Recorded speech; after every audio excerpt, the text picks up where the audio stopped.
Hey everybody, how are you doing? This is Bryan Kramer here, back again for another H2H chat. It's Monday at noon Pacific Standard Time, 3 p.m. Eastern Time, and lots of other times around the world. I'm not going to go through them all, but I will let you know that we're happy to be back for another H2H chat because this is really a fun one. We're going to be doing some a topic we've never done before. I can say that for sure, 100% for sure, that we have never done a topic like this before. How creativity is like sex, and so we are going to jump into that. But before I do that, let me say hello to Suzie. How are you doing, Suzie? I am doing very well. How are you? Good. Good. Yeah,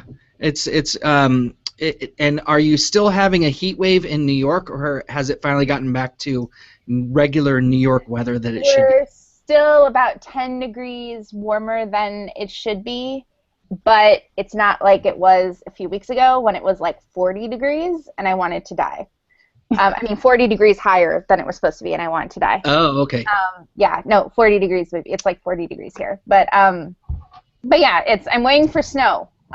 Like desperately at this point. So it's ironic that there's snow everywhere in the country, but the place that's supposed to be the coldest place on Earth. Don't even tell me. I mean, I moved from LA, and now there's like snow in Big Bear, like crazy snow, and I'm like, this is just not this is not fair. So, gods of the weather, I beg you, please give me snow so I can cross country ski.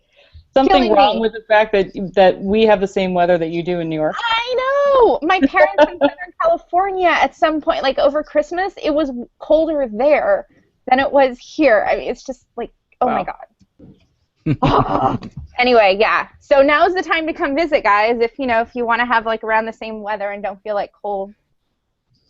So yeah. Awesome. Yeah. I know you've been getting ready for your class as well. Yes. Starting to teach a class on marketing, right? Yep. Social media and the brand. So I'm super, super psyched about that. Hey, Suzie, did you tell him that you made his book required reading? Yes, I did. No. Or I didn't tell you that. No, I was going to tell you once I got it approved. Yeah, I have. I am using H2H as one of the key books. I was looking at Shareology. And for this specific class, it was like not quite there. It's more of an intro class than, getting more integrated marketing type stuff. So yeah, I'm using yours and then also Neil Schaefer's Maximize Your Social, and then a really cool book on Instagram that I'll have to send the title over. Good. Awesome. Yeah. Well, thank you so much for that.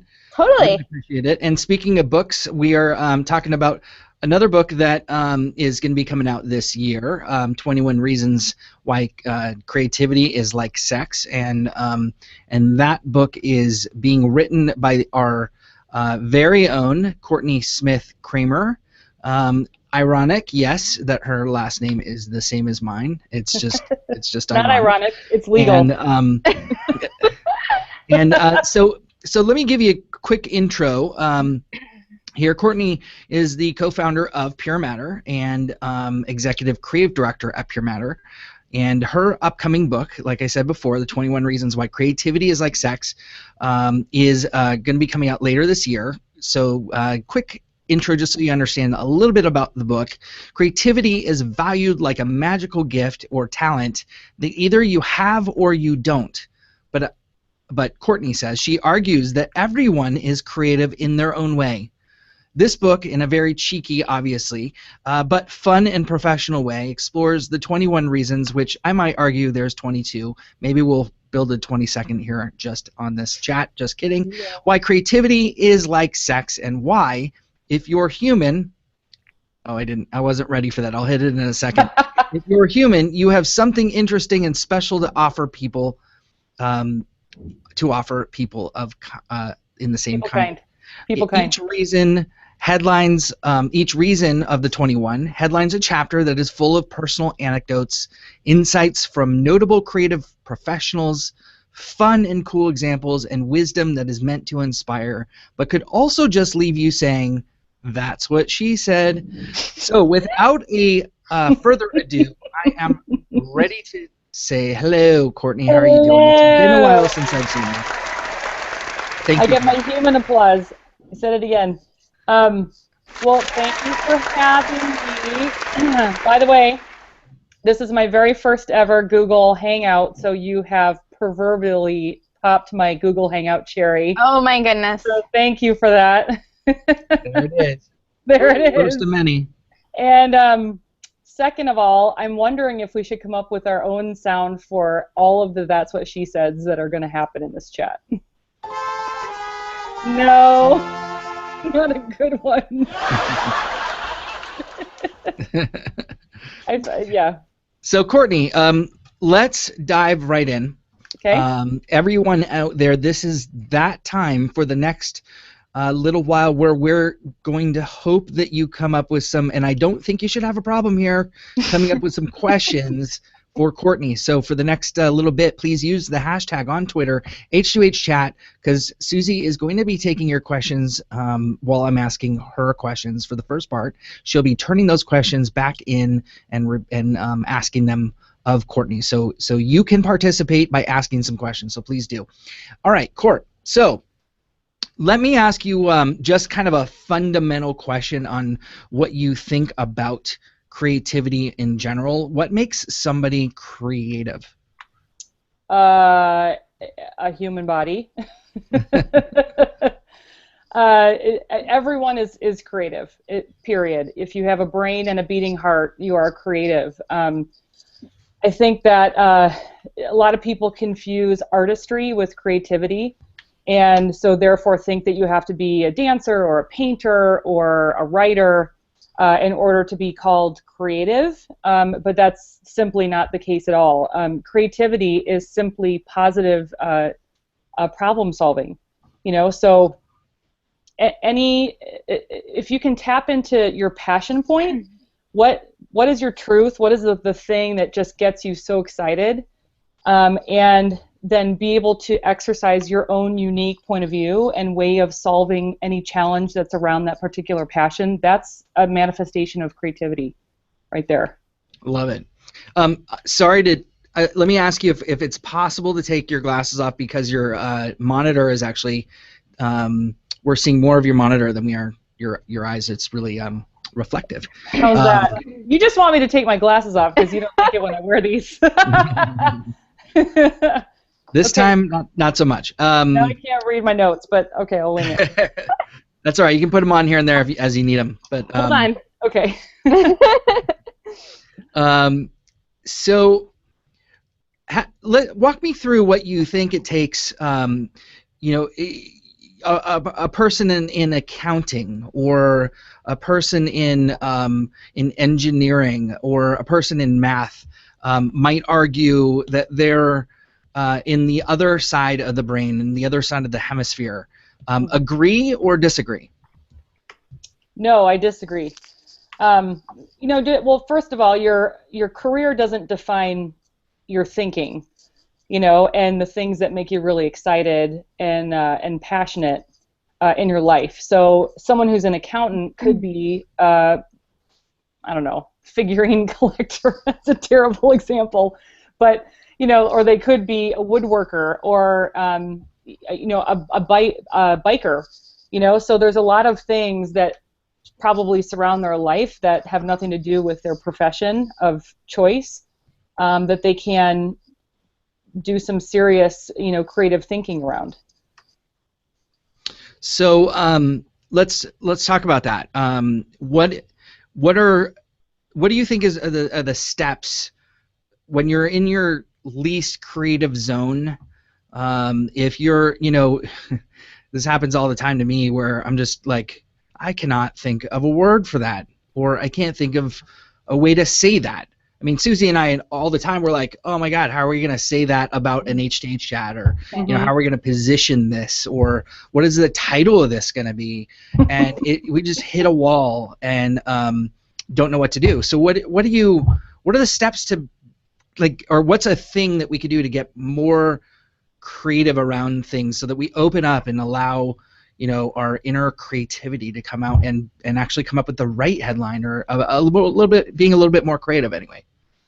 Well, for any besides me turning to you and saying help, which I do all the time. For word challenges, I suggest thesaurus.com. That helps. But for the bigger picture, trying to kind of get out of your own head is what I hear you saying. Yeah. One of my chapter titles is Sometimes You Need Stimulation. It's one of the reasons why creativity is like sex, which is the highest level of creativity happens when you're able to sort of transcend that very linear thinking, very logical, straightforward kind of thought process. And when I say stimulation, of course, in this context, I mean go take a walk. You know, one of my favorites, you know, what I like to say, what do 80% of people do in the shower? No answer. Think. You know, it's. Oh, okay. Yeah. Our brains are going two different ways this chat. Your fault, Courtney. But yeah, think. I was going to say sing. Ideas in the shower. Sing. Yeah, well, probably sing. Please. But there's a reason why people tend to have an easier time letting their mind wander in the shower, because there's something about the feeling of the water on your body and then the sound of the water in that sort of, you know, acoustic echo chamber almost acts as white noise in a way. And what that does is it allows your mind to not have to focus to concentrate on anything. You know, so when you're multitasking or when you're trying to solve a problem, say like a math problem, something that requires very focused attention, you're not in a space in order to let your mind wander and really explore the possibilities. And so when you're talking about how do you get past that block, you know, how do you open yourselves up, it's really about being mindful and creating space for yourself to do that. So if it is in the shower, that's great. A lot of people, it's going to take a walk. For some people, it's just sitting in a room and turn on some music. But I feel like most people who haven't been trained, you know, sort of like formally trained in the creative services, like I have, and many people watching this have. Meaning you actually have a degree in college from. Yeah, I have an advertising and a graphic design degree. So I feel like it was sort of ingrained in me just to know that I had to get out of my own way or make space in order for this to happen. But if you're not used to doing that, then that would be my recommendation to try. Daydream. So how do you you know, we're all busy. We're all I like to think that every single one of us is ADD. Some more than others. As humans, we're busy. We've got so many different things going on in our lives. What how do you set the time aside that's needed in between all those things and then focus? I mean, obviously there's taking a shower or go to the beach or, you know, whatever it is, wherever your zone is, but how do you know when it's time and what you need? Well, I think like anything, it's just a matter of priorities. So making a choice to go for a walk instead of opening Facebook, or even going and sitting outside on your front porch and take a notebook instead of a newspaper. You know, a lot of times, you know, my personal beliefs are that when you get into what's called the flow, you know, or the zone or the groove, you know, why did you laugh when I said flow?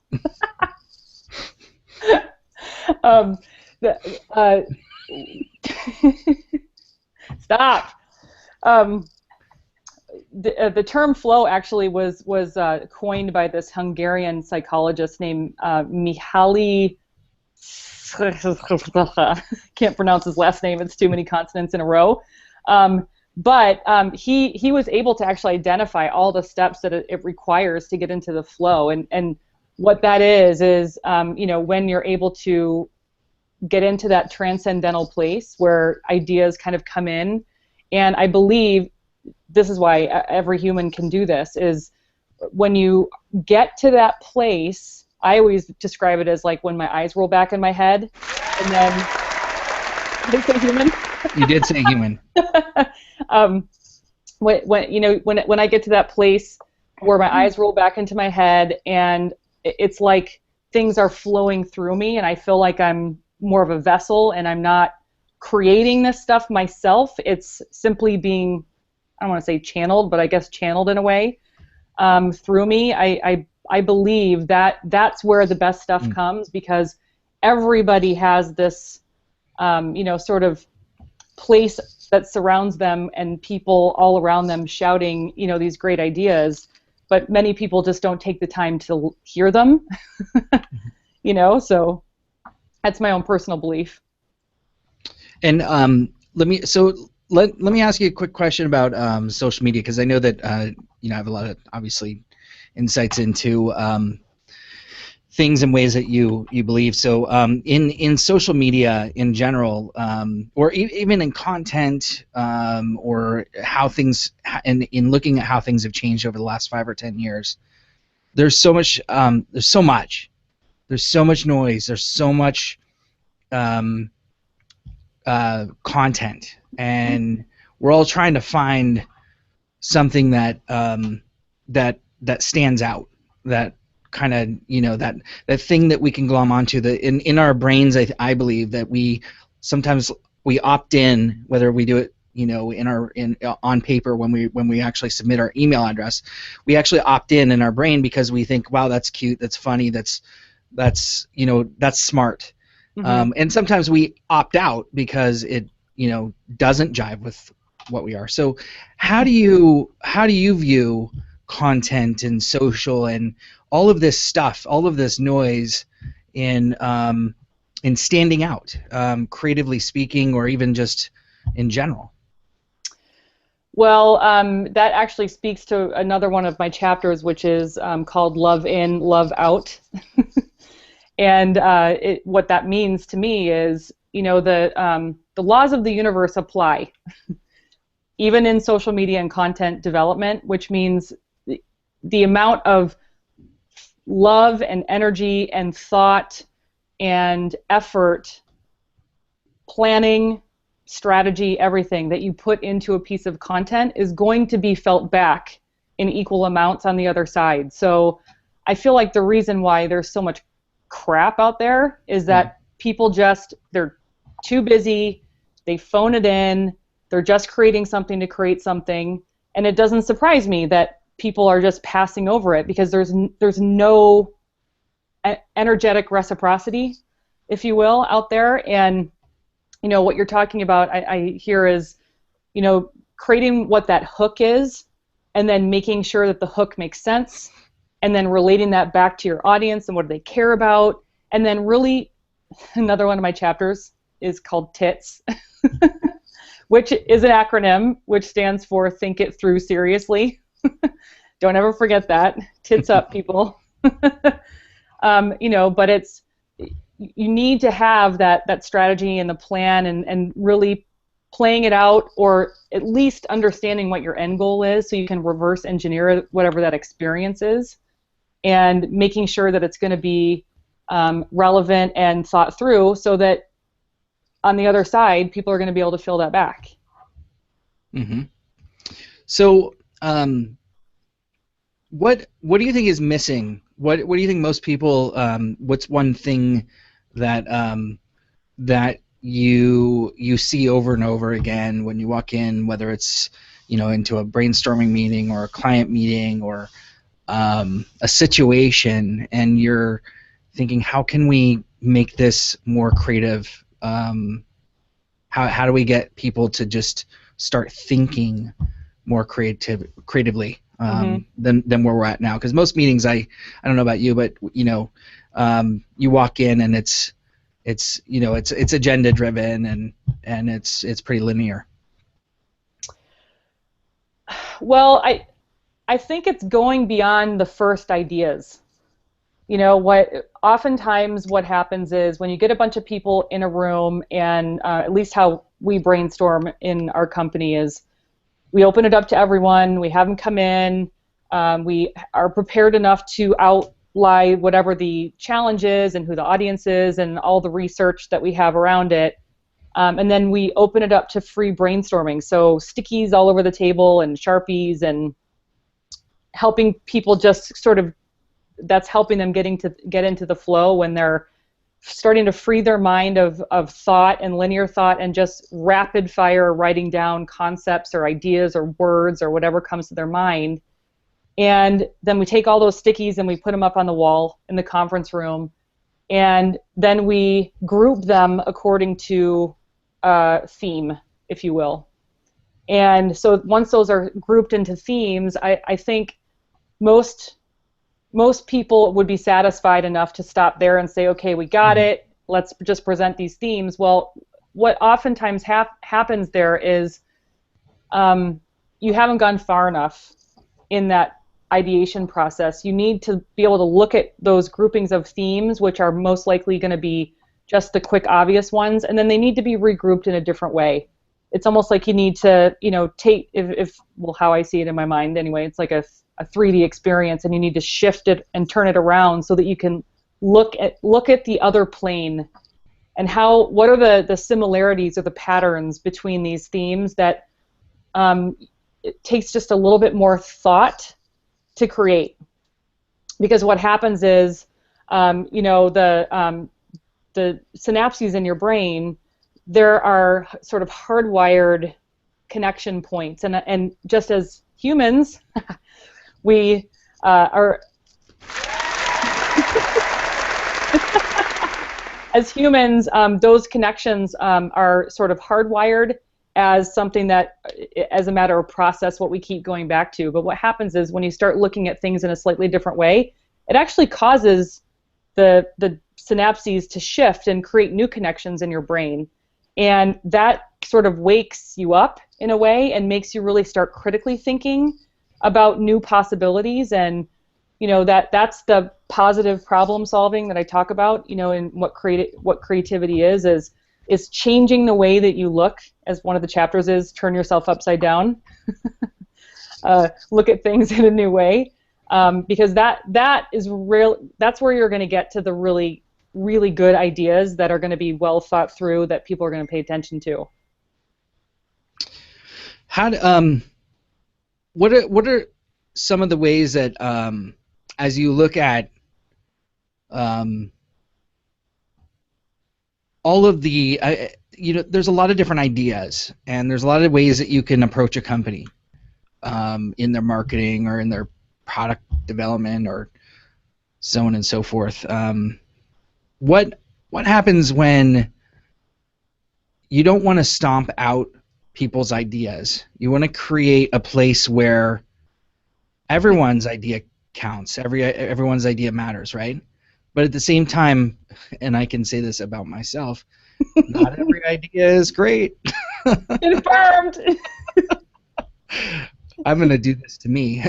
Bryan's banned from our brainstorming sessions. Sometimes I'm not welcome, but not because you don't have bad ideas, but because you're too ADD and you usually derail. Yeah, I like but it is very funny. It is very funny. It does provide comic relief. So That's true. Pop in and then totally wave goodbye. I don't like nonprofit meetings. And this is nothing against nonprofits, but nonprofit meetings are the meetings where we all talk about what we tried that, we did that, that happened. Okay, we did that 10 years ago, and then everyone's saying what you can't do instead of what you can do. Right. So anyway, how do you keep everyone, including me? No, I'm kidding. How do you keep everybody feeling good about their ideas and knowing that you can't pick them all. You gotta pick eventually just one idea to go with, right? Yeah. Well, you're just teeing these up like softballs. I love it. So one of my chapters is called "You Can Do It Solo, but It's Better with Others." And I get a laugh track, yes. That's like a lifelong dream to get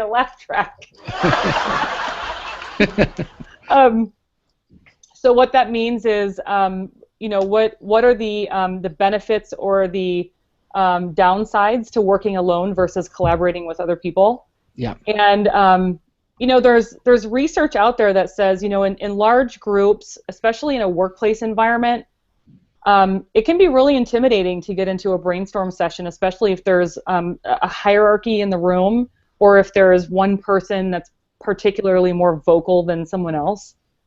There's people who have really good ideas that are going to be afraid to share them in a face-to-face, verbal, you know, sort of sparring, if you will, because they're afraid. They're afraid that they're going to be rejected or made fun of, or, you know, be told that that's a stupid idea. No one wants that. So there's actually some research shown that, you know, in those kind of environments where you feel like it's not exactly a safe space, oftentimes written collaboration is a more valuable way to gather ideas together in, you know, in a way so that people who are maybe feeling intimidated or just insecure about sharing their idea will have a more of a chance of getting their idea out there and shared, even if it's in an anonymous way. You know, so it all just is sort of situational, you know, if you will. But you can do it solo, but it's better with others. I hear you on that. We're going to be transitioning here in just a few minutes over. So everyone, keep your questions coming for Courtney. You just hashtag it HTH chat and lay down your question that you have for her, and Susie's going to pick up some of those and pose them back over to Courtney. So one of the things that I wanted to just kind of conclude with is this could be a tough one, and I apologize ahead of time because it's one of those things that I think everyone is measured against their job or their role in some capacity, and if they're not, then they're looking for measurement of some kind to know what success looks like. I know I do. So how is creativity? How can you measure success of creativity? What's the ROI? What's the measurement? What's the feedback, or what is the thing that makes creativity when you look at it go, that worked? I mean, I don't think creativity was invented to be a KPI. So I personally believe it's just how happy you feel. You know, it all comes back to your personal joy. You know, in doing my research, as I say, I'm eyeballs deep in my research right now. And what I've been learning is, I had to look up this term. I didn't even know what it meant, but it's called an autolectic experience. And what that means is that it's the act of doing something for the pure joy of doing it. And that's why I'm writing this book, frankly. It has been such a great joy going through and writing it, and I am happier writing this book and probably future whatevers than when I'm not doing it. So I feel like it's the greatest gift that you can give yourself is making time to do that, because it truly is your unique thing to offer the world. And you know, I think I read somewhere that just said, if you're not sharing your gifts with the world, then you should be ashamed of yourself, because you're depriving the world of something that could possibly inspire, which in turn could inspire you back. And that's what makes humanity a better place to live. Mm-hmm. Yeah, I agree. I know, you know, that it can be argued too when you look at things like, you know, if you boil it down to just even one thing, like, you know, an email campaign. The difference between a boring email that says the same thing and a creative email that has it written well, and maybe the subject line is enough to get me to open it, and the words are enough to get me to click over. The ROI of that is could be pretty great, And that said, I mean, we've looked at, you know, Super Bowl commercials and versus, you know, tweets that actually went farther than Super Bowl commercials. And the creativity and the science both played together to make that happen. So this will be my last question is, where are you taking that in the book? What's your thought process on creativity and science and how they're working together? Well, that would fall under my chapter that's called Touch Their Insides. I haven't heard that one yet. There's a lot of new chapters you don't know about. But what that means is it's the emotional connection with creativity that I think is speaking to exactly what you just mentioned, which is, you know, it takes extra time and thought to put humor or wit or something that's going to be touching, you know, into a subject line or into an email. And that goes back to the love in, love out, which is when you take the time to make that an emotional connection. I know you wrote about this in H2H and Shareology both. It's about tapping into that human emotional point, because if the minute you make somebody feel something, you have a connection. They're gonna remember it. Emotions create actions. That is the bottom line, no matter what, right? That's it. Emotions drive action, and it can be happy, sad, make me laugh, make me cringe, make me cry, make me angry, like any of those. But I will remember, and I will make a connection with what you're trying to tell me. So touch their insides. As often as you can. Awesome. Okay, well, this is that time where I pass the baton over to Suzie. I'll, of course, weave in and out, but I'm going to go tend the Twitter community peeps out there. I will be on Twitter a little more and listen in on what kinds of questions are coming in. The questions, by the way, can keep coming in. Just because we've started doesn't mean that we can't stop them. So please definitely keep them coming. I will go ahead and pass those off to Suzie as we go. But Suzie, she is all yours, and you know what? That's what she said. You don't want premature estopulation on the Twitter questions. No, oh my. No estopulations. Oh my. Oh my. Good luck. All right, we are getting some seriously awesome tweets and conversation going. You all may have noticed the appearance of spam bots because we are trending. We were at number 49 nationally. So way to go, guys. Keep that conversation coming. I have a great lineup of questions here. Lots of interest in basically kind of the application, right, of where, you know, we have all this discussion of creativity, but taking it from, you know, this just the amazing potential of creativity and, you know, everything you're talking about, but then applying it, right, and making it relevant. So let's see. I want to go ahead and start off with a little bit of a toughie, I think, but it's a great one from Mike Haberman, one of our awesome IBM futurists and H2H chatters. So he's posed a series of questions, actually, asking about how employers allow employees to be creative and whether they even should, because there are some jobs that just don't seem to require creativity. So as you know, Mike is an awesome thought leader in HR. Mm-hmm. So how do we approach this? What are your thoughts? That's a very good question. I feel like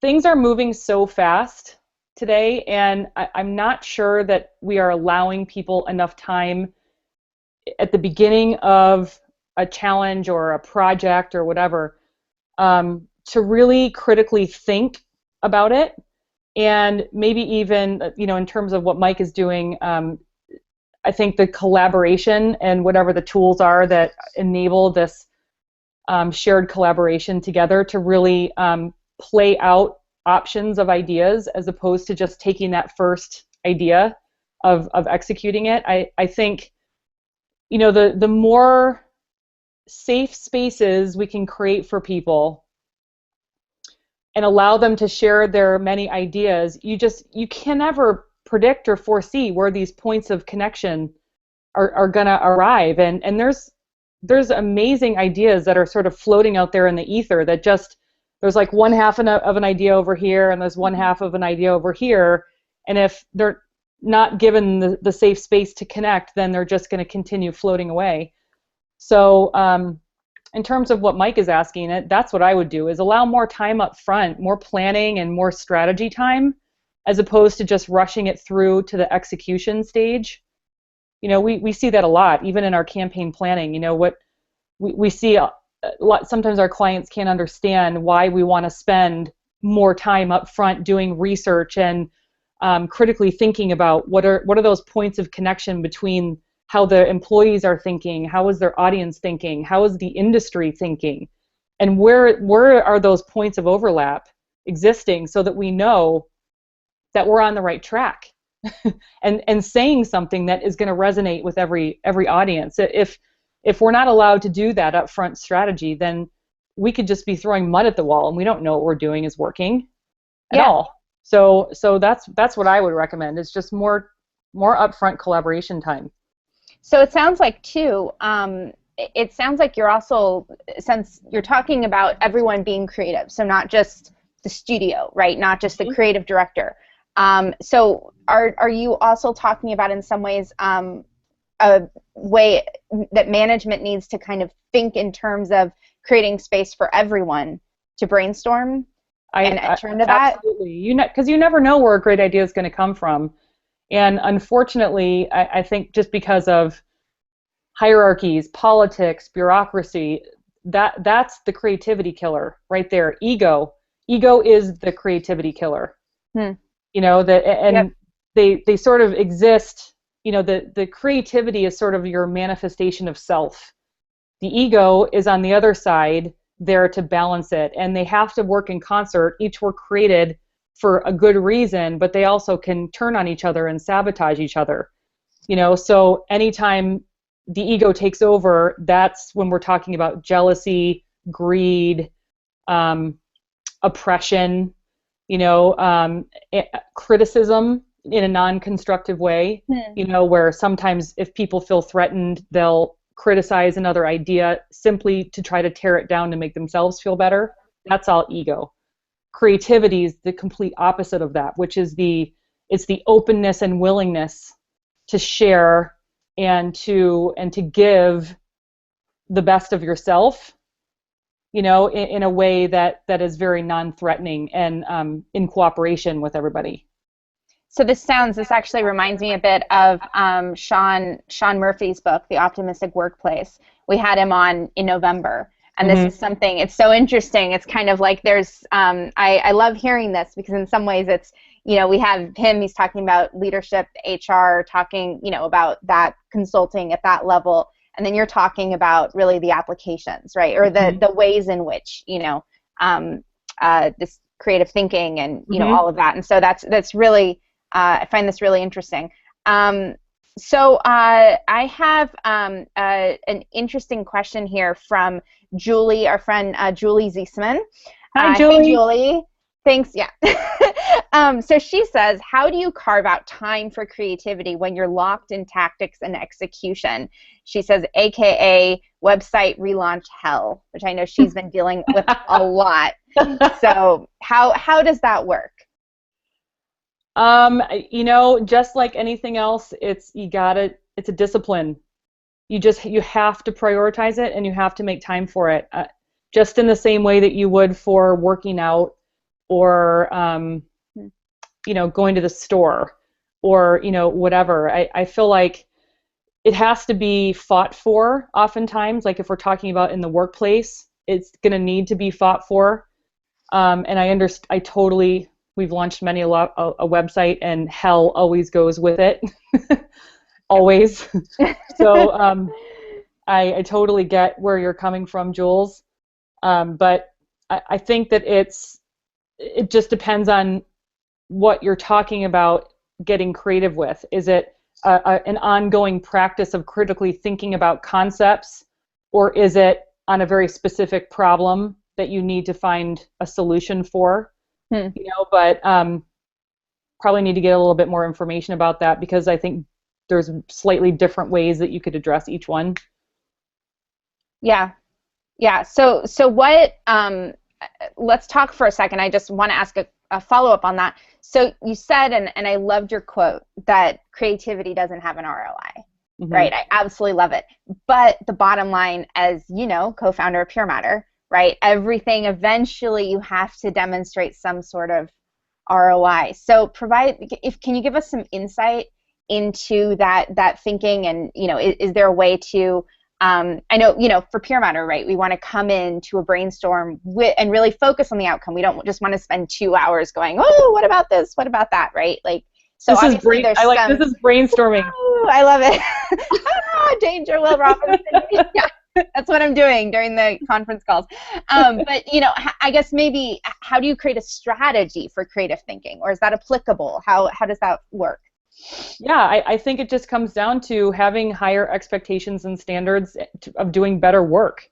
I mean, to me, better work means you're thinking it through. You're titting it. Which, by the way, is a new term that is popping up. Hey, tits. I'm not kidding. Weird that I would do this when I say tits. Yeah. Totally opposite. But it's going beyond that first idea. It's being so respectful of the work that you're doing for your clients that you owe them better ideas. You know, like I feel like when people return like shitty work, it's totally disrespectful to the client. You know, it really is. It's like, it's basically telling them, you're not worth my energy and my brain cells.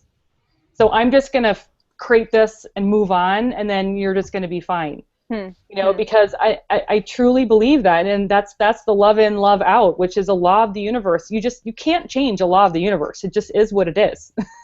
The more energy you put into something, the more energy people will feel back, and that energy is returned ultimately into revenue. I don't know what the formula is for that. I certainly, I'm not a mathematician nor a doctor of sex, but I can tell you it just works. Yeah. So we have a great question from Dave Perry. Hey, Dave, so glad that you can join us today. He's asking, in, you know, your opinion, what's the most effective source of creativity? I find this a fascinatingly broad question. So maybe in your experience. Oh, that's so easy. Wine. I'm kidding. Why did I even ask? I could have answered that question. I love, Bryan used to have a quote that he had up and said, write drunk and edit sober. I thought that was so funny. I like that. Right? By the way. There's no silver bullet. It's really different for every single person. I mean, I hate to say it, but it's just find what gives you the most joy in doing. Find your autolectic experience. What is it that gives you joy? Is it running? Is it, you know, taking a walk? Is it like making the time and locking yourself in your office and putting music on? Whatever. I don't know. It's honestly going to be different for every single person. So it's not like an easy answer fix. You know? Well, I think that I love the answer that in the form of the question, what is it that gives you joy? I actually just wrote it down, because I feel like sometimes, especially, I'm not, you know, trained in creativity necessarily, but I'm sitting there going, must be creative instead of, you know. Well, and here's the thing too is, you know, when we talk about getting into the flow, you'll know when you're there, when it's almost like like time and space lose all meaning. You know, Bryan used to make fun of me because he would say, like, oh, you're going to go lock yourself in your office and like think about this campaign. And I'm like, yeah, I just personally know for myself, I need a 4-hour block of time, uninterrupted. The first hour is spent organizing and going through and like refamiliarizing myself with all the material. And something happens around that 1 hour mark for me where my brain starts making those connections, and all of a sudden it's like how I see it in my head is I'm sitting in my office and the world around me is like spinning and in fast forward and then stopping and going in slow motion. It's almost like I'm in a wormhole in a way because when you get into the flow, time and space, it bends, and I don't know how it happens, but it really does. And if you read, more about other books and stuff or other, creative people who have talked about getting into the flow, they all say the same thing. It really is it's a secret to the universe, in my opinion. And I truly believe that when you get into that flow, if you have 8 hours worth of work to do, but you only have 4 hours to do it, it will get done in that 4 hour time if you're in the flow. I can't explain it, it just does. So that speaks to Mike Roseman actually just posted, he said, how long is too long to give people enough time to critically think and collaborate? And sounds like we just got a great answer. You just go through with the flow. I like it. Yeah, well, the 4 hour mark is just for me. Yes, but it could be. Exactly. How long is too long? There's another, that's what she said. Yeah. That's another reason. Oh my, let's see.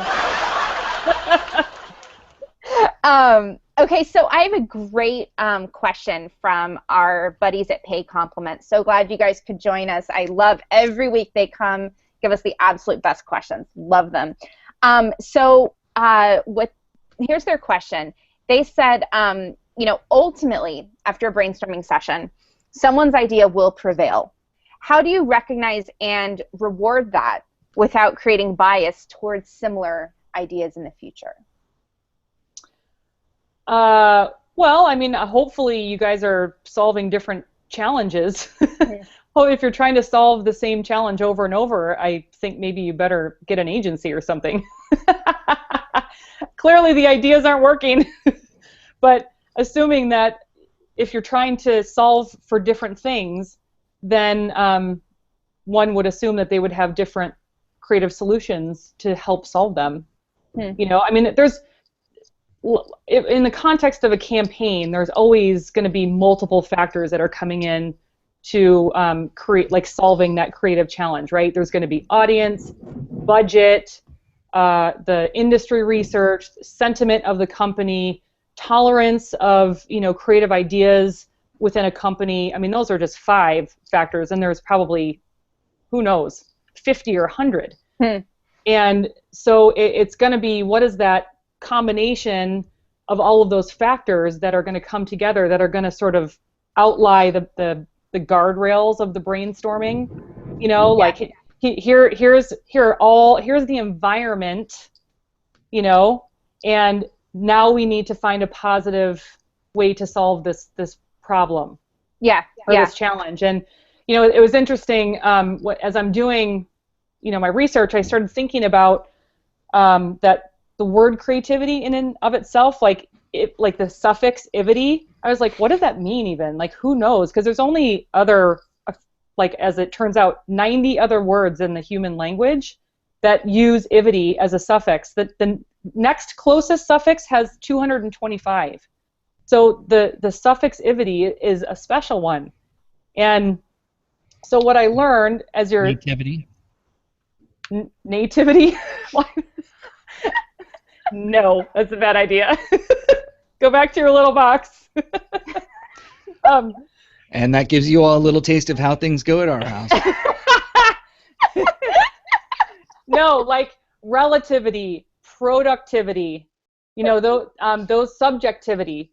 What that suffix means is it considers the entire environment around that root word. So in productivity, it's what are all of the things that are surrounding the production of this thing that you are considering to maximize the output, right? So it's the environment, the tools, the people. That's a pretty complex thing if you think about it, like to fit into that little suffix. Mm-hmm. Human language is so complex, you know. So when you relate it to creativity, you're talking about what are all the conditions that are going into this creative challenge. What is the environment? Who are the people? What are the considerations? What's the outcome that you're desiring? How, you know, like so many things are existing in there, which is why, you know, it's important to understand that, because this is why everyone can do it, because really it's the conditions in which you have to create. That's what that word means. Yeah. You know, so I thought that was so interesting, you know. So bringing it back to the question, what are the conditions that you are creating to create? Maybe look at that, because I don't think that the same idea is going to come out of that. Yeah, yeah. I love that, and I also, you know, I think kind of, you know, definitely related to that, what, you know, you're coming is ideally it's not necessarily going to be coming from one person's idea, Not right? at all. It comes out of the community, Yep. and all of that. Although upper management will probably take credit for it. Well, you know, that's just expected. You know, my brain is at your disposal, Courtney. You know this. So I have a good question here, kind of boiling down what you just said. Stephen Ford is asking, can you give an example of how you have used this style, creative thinking, in the workplace? Obviously, you're the creative director, so you do this quite a lot, but maybe how, you know, PureMatter has, or, you know, a successful example. It's how we approach every single campaign. Wait, hold on. I have a reason for that.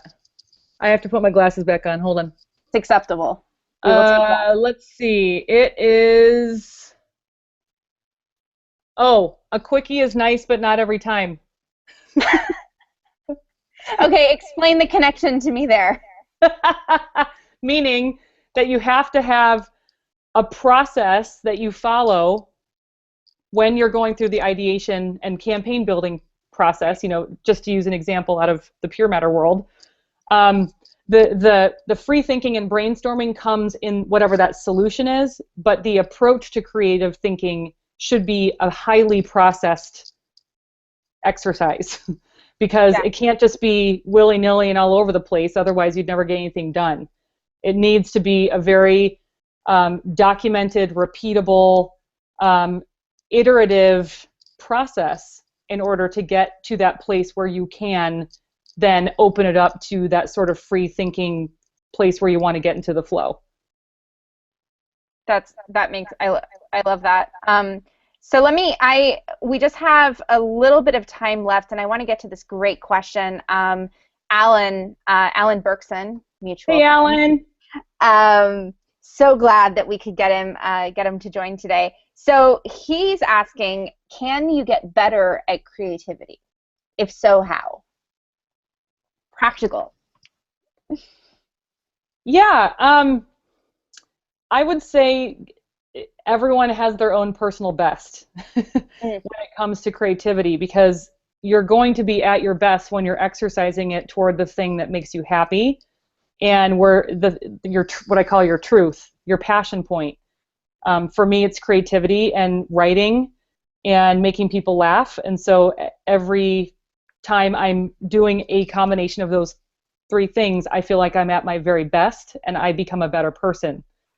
And so I feel like for you, whatever you're passionate about, then when you spend time concentrating and focusing and thinking about that and experiencing and sharing the joy that gives you, then I would say you are honing. It's a muscle. I like it. If you exercise your muscle, it will grow. So let's get in the last few minutes. Let's get a bit of a preview for the book. We're going to be giving out the website at the end of the chat so that people can sign up for more information. I have a great question from Mitch Jackson. So he wants to know types of people that you're interviewing. So he says, who's the most creative person you've interviewed or researched for your book, and why? Ooh. Well, I'm only like 35% of the way finished, so I decided that the journey of writing this book is going to be 100% serendipity for me. So wherever it takes me is where I'm going to go. And I have a business coach. She's amazing. Her name is Jane. And she, of course, learned that I was writing a book about creativity. And she had just recently been, I guess Red Bull did this thing called Hacking Creativity. They have a website up. It's really cool. If you go to Hacking Creativity, just Google that plus Red Bull, and I'm sure you'll find it. But Red Bull brought a hodgepodge group of people from every discipline together and did like a full-day workshop and used all of the data that they collected to seed this website, which you can now go to, and you can also answer a shorter questionnaire. But what it does is it returns a profile back to you and kind of gives you an idea about what kind of a creative profile or a creative thinker you are yourself. It's a fun thing. I did it myself. And the cool thing that it does is it returns back people who are most like you, who are a part of the experiment. So I was able to see my creative profile was most like this woman who is a celebrity hairstylist in Beverly Hills, the guy who started the Hollywood Film Festival, and this woman who owns a brand development company in New York City. Wow. Random, right? So wow. I reached out to all three of them, and I heard back from the hairstylist, and I said, hey, you know what? You're most like me in this Hacking Creativity website. I'd love to talk to you about how your thoughts on creativity and your process, and so would you be willing to have a phone call with me? And sure enough, she did. Wow. So her name's Sharon Chow, and she's an amazing artist and thinker, and she specializes in hair color. Who knew, right? But I met a new friend. It was a completely serendipitous act that was given to me by my business coach, and I just followed it. You know, so I can't remember what the question was, but what? No, I love it. What's the most creative person that you've interviewed for your book? Right. Oh, okay. So the short answer is I've only interviewed 2 people. So I guess it's a 50-50 chance. But actually, either lady that I interviewed was awesome. The other experience was, you know, as you guys all know, I'm on Twitter, but I was just checking one day to see who followed me, and I noticed that this woman who was a writer for the Huffington Post and Psychology Today followed me, and I was like, oh, that's interesting. I wonder why I was important enough or interesting enough for her to follow. So I reached out to her and I said, hey, I'm writing a book about creativity. I would love to have some kind of science or, you know, research in the book. I don't know if you know anyone who has done any research on creativity, but I'd love to connect with you. And she responded back and said, I've done my entire body of work is on creativity.